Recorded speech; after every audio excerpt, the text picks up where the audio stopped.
આ મેડિકલ ડિવાઇસનું નામ એન્ડોટ્રેકિયલ ટ્યુબ છે. આ એન્ડોટ્રેકિયલ ટ્યુબ એવા પેશન્ટમાં યુઝ કરવામાં આવે છે કે જે લોકો જાતે બ્રીથ નથી કરી શકતા. તો ચાલો આજે આપણે ઇટી ટ્યુબ વિશે જાણીએ. આ ઇટી ટ્યુબમાં આ જે ઓપનિંગ છે જેને બેવેલ કહેવાય છે. ત્યાર પછી નીચે પણ એક ઓપનિંગ છે જેને મર્ફીઝ આઈ કહેવામાં આવે છે. આ ઓપનિંગ એટલા માટે હોય છે કે જો કોઈ સિક્રેશનના લીધે આ ઓપનિંગ બ્લોક થઈ જાય તો અહીંયાથી પેશન્ટને ઓક્સિજન મળી શકે.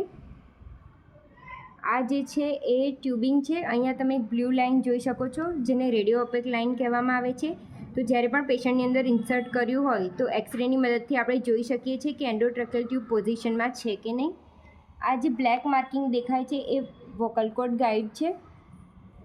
આ જે છે એ પાયલટ બલૂન છે અને કફ છે. પાયલટ બલૂન અને કફ એકબીજા સાથે સંકળાયેલા છે.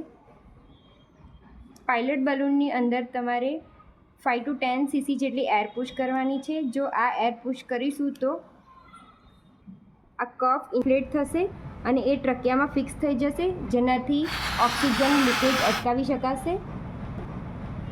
આ જે પાર્ટ છે એ કનેક્ટર છે જ્યાંથી ઓક્સિજન પ્રોવાઈડ કરવામાં આવે છે.